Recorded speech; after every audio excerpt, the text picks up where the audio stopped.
Hey everyone, welcome back to my YouTube channel. So how are you all? I hope सब अच्छे होंगे and yeah, I have changed this channel name from Future Dr. Vidhi to Dr. Vidhi Narwal and I'm so proud of that.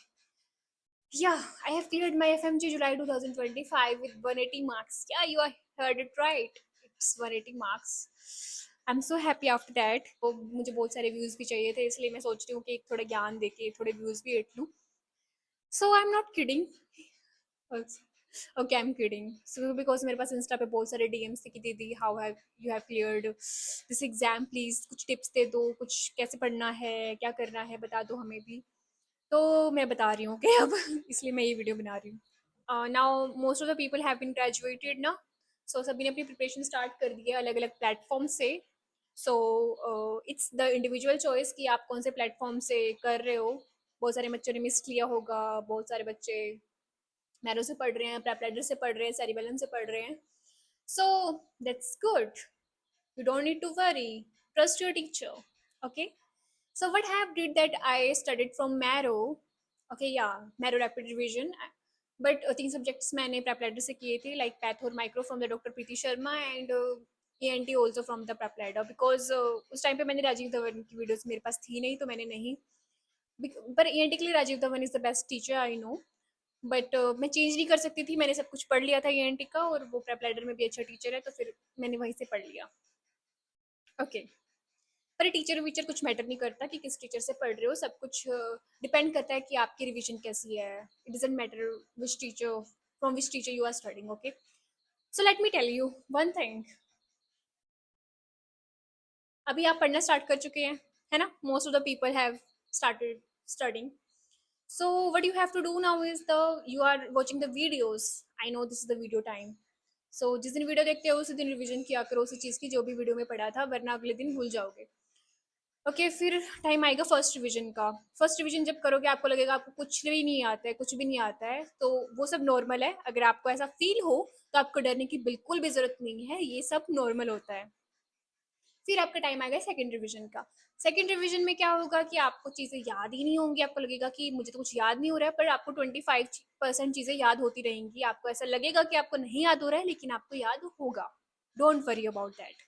वो भी आप face करोगे इसलिए मैं पहले ही बता देती हूँ फिर थर्ड फोर्थ रिवीजन में आपको लगेगा कि हाँ याद हो रहा है थोड़ा सा आएगा कॉन्फिडेंस फिर बस उसको ओवर कॉन्फिडेंस में मत चेंज करना मेन वो चीज़ है ओके ये तो हो गई रिवीजन वाली बात और मेन चार पांच रिवीजन तो करनी ही करनी है आपको एग्जाम से पहले तक वीडियोस के अलावा फिर बात करते हैं अभी जीटीज की क्या किसी ने भी एक भी जीटी दिया है अगर नहीं दिया है तो दे दो भाई पहला जीटी तो दे दो ताकि आपको पता लगे कि आप कहाँ स्टैंड करते हो आई नो आपके सब्जेक्ट नहीं कंप्लीट हुए हैं लेकिन आपको जीटी देना तो जरूरी है क्योंकि जीटी से ही आपको पता लगेगा कि किस तरीके का एग्जाम आता है जैसे आपको जीटीज में लगेगा ना कि अरे ये क्या क्वेश्चन पूछ लिया ये तो मैंने पढ़ा ही नहीं है वो आपको क्वेश्चन देख के उस टाइम पे लगेगा ऐसा लेकिन आपने उसके बारे में पढ़ा होता है जब आप उसके एक्सप्लेनेशन पढ़ते हो तो सो this is very normal this is about the GT first GT and आपको टोटल आई थिंक 4 जीटीज तो देने ही चाहिए जितने भी मैरो में वो आते हैं ना जीटीज 4 5 आते हैं शायद तो वो सारे दे दो बट इस तरीके से देना कि जैसे आपको एग्जाम दे रहे हो है ना इस तरीके से देना है और फिफ्थ जो भी मॉक जीटी होगा एफएमजी जो मॉक जीटी होता है तो उसको इस तरीके से देना कि या ये इसमें ही जितने मार्क्स इसमें आएंगे उतने मेरे एफएमजी में भी आएंगे सेम मार्क्स ही आएंगे है ना तो उसको इस तरीके से देना है ओके मैं बता देती हूँ मेरे अभी लास्ट एफएमजी मॉक में कितने मार्क्स आए थे मेरे उसमें 161 आए थे या you heard it right it was 161 I was so scared कि यार एफएमजी में भी कहीं मैं टिप्स पे ही पास ना हूँ कहीं मैं फेल ही ना हो जाऊँ सो ये लगना नॉर्मल है और ऐसा लगना भी चाहिए अगर आपके अंदर कॉन्फिडेंस आ गया बहुत ज़्यादा तो वो ओवर कॉन्फिडेंस में कन्वर्ट हो जाता है और फिर वो नहीं हो पाता है सो आई उसके बाद मेरे देखो 180 मार्क्स आए हैं एफएमजी में तो इट्स 19 मार्क्स का डिफरेंस आ चुका है जो मैंने उसको एग्जाम की तरह दिया था और फाइनल एग्जाम्स में काफ़ी फ़र्क है सो ये डिपेंड ही नहीं करता आपके जीटीज में कितना स्कोर आ रहा है it's just for the knowledge concept building GTs हम इसलिए देते हैं क्योंकि बहुत सारे ऐसे मेरे फ्रेंड्स हैं जिनका जीटी स्कोर आज तक 150 क्रॉस नहीं हुआ लेकिन वो एग्जाम में 150 क्रॉस कर जाते हैं दैट्स मोर इम्पोर्टेंट ना एग्जाम में क्या स्कोर है आपका तो जीटी स्कोर को देखने के बिल्कुल भी घबराना नहीं है क्योंकि जब घबराहट होती है ना, आप और ज़्यादा फंबल करते हो और आपका स्कोर लो ही लो होता जाता है वो। So please don't take it seriously कि आपका जीटी स्कोर इतना आ रहा है, don't worry about that, but आप रिवीजन पे फोकस करो, पढ़ते जाओ पढ़ते जाओ। और अब मेन बात आती है एमसीक्यूज की। The main part is MCQs. हाँ, एमसीक्यूज आपको डेली के 50 एमसीक्यूज करने हैं। देखो, मैं ये नहीं बोल रही आपको 100 एमसीक्यू करने चाहिए डेली, आपको रोज 150 एमसीक्यू करने चाहिए। उसका कोई मतलब नहीं है अगर आप सिर्फ एमसीक्यू करते जा रहे हो, क्योंकि मोस्ट ऑफ द स्टूडेंट्स क्या करते हैं कि 100 एमसीक्यूज कर रहे हैं, 150 एमसीक्यू कर रहे हैं, लेकिन आप उनके पास इतना टाइम ही नहीं होता कि वो उनको ढंग से वो रिव्यू कर पाए, आप उनकी गलतियां कहाँ पे हो रही हैं। सो मेन पार्ट इज आपको गलतियां देखनी है अपनी। 50 एमसीक्यू कर रहे हो, इतने अच्छे से करो, इतने अच्छे से करो कि आपको पता हो आपने कौन सी गलती कहाँ पे की है। So that is the main part. और मैं बोलूँगी एफएमजी की जो पीवाई क्यूज है ना, वो बिल्कुल ऐसे टिप्स पे कर लेना, बिल्कुल टिप्स पे, क्योंकि वो ही बहुत ज्यादा इंपॉर्टेंट है। आई नो बिल्कुल एग्जैक्ट पीवाई क्यू बिल्कुल भी नहीं आते हैं, जैसे कि अभी एफएमजी जुलाई 2025 में था कि जो पीवाई क्यूज थी ना, वो मतलब फर्स्ट पेपर में तो आए थे फिर भी, लेकिन सेकंड पेपर में बहुत ही कम, मुझे लगता है, मुझे तो ऐसा लग रहा था कि पीवाई क्यू आया ही नहीं है कोई उसमें। तो सब कुछ बहुत नया लग रहा था, बहुत ही ज्यादा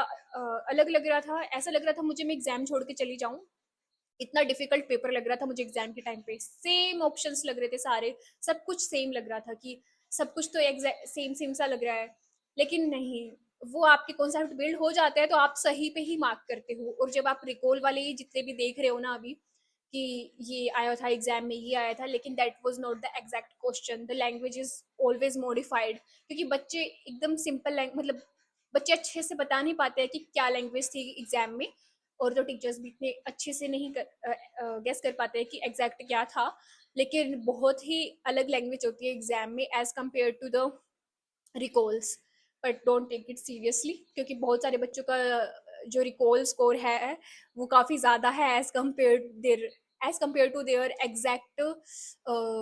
exam score. Okay, so don't take it seriously कि भाई यही एग्जैक्ट क्वेश्चन पेपर में आया था, इसका ऑप्शन रट लो, यही आंसर होगा, पेपर में देखा तो इसी को मारेंगे, है ना। बिल्कुल ऐसा भी नहीं रटना है पीवाईक्यू को। कॉन्सेप्ट लगा के देखनी है चीजें कि आपने जो नोट्स में पढ़ा है उसको रिलेट करना है एमसीक्यू से कि क्या पूछा गया है। और मान लो आपको उसकी एक्सप्लेनेशन, तभी उसकी एक्सप्लेनेशन पढ़ो, और एक्सप्लेनेशन आपने पढ़ ली ना, मान लो उसमें से नहीं समझ आ रहा, आप अपने नोट्स में खोलो उस चीज को। मान लो जो गलत एमसीक्यू हुआ है वही टॉपिक आप अपने नोट्स में खोलो, आपको बहुत अच्छे से समझ आएगा, बहुत ज्यादा अच्छे से। So the main thing is MCQ, सारा खेल एमसीक्यू का है। कितना भी रिवीजन, रिवीजन भी बहुत जरूरी है, I know that, but the main thing is MCQs. Do practice MCQs, ज्यादा नहीं, रोज के 50 एमसीक्यू करो। और स्टार्टिंग में तो सारे हैशटैग यूज करना, कोई भी हैशटैग हो। मेन तो वही F M G, NEET PG और एनआईसीटी, ये तीनों क्लिनिकल मतलब सब कुछ यूज कर लेना स्टार्टिंग में तो, लेकिन लास्ट टाइम में आपको सिर्फ नीट पीजी और एफएमजी के ही पीवाईक्यू करनी है। और मेन तो एफएमजी पीवाईक्यू है, बिल्कुल लास्ट टाइम एग्जाम का टाइम आने वाला हो ना, एफएमजी की पीवाईक्यू आपके टिप्स पे होने चाहिए, बिकॉज पीवाईक्यू एग्जैक्ट नहीं आएगा लेकिन पीवाईटी आएगा ही आएगा। So this is the thing I want to tell you about. और बहुत जीटीज का, जैसे मैंने बोला कि 3-4 जीटी तो देने ही देने हैं, और फिर वो इंडिविजुअल चॉइस हो जाती है कि आपको हर हफ्ते जीटी देना है। मेरे लिए जो वर्क किया मैंने वो बताया कि मैंने 3-4 जीटी ही दिए थे। मेन तो रिवीजन ही मैटर करती है, रिवीजन अच्छे से करो, अपने आप पे भरोसा रखो। ओवर कॉन्फिडेंस नहीं हो रहा है, बस थोड़ा सा हल्का सा अपने आप पे भरोसा रखना है, कॉन्फिडेंस रखना है कि you can do it, positive attitude से जाना है, एंड या you will crack it. That's all for this video. अगर आपके और भी क्वेश्चन है, या आई नो सब कुछ कवर अप नहीं कर पाई हूँ इस वीडियो में, बट फिर भी मैंने काफी कुछ बता दिया आप लोगों को। So that's all for this video, मिलते हैं आपको नेक्स्ट वीडियो में। So do like this video, subscribe to my channel and share this video. So bye bye.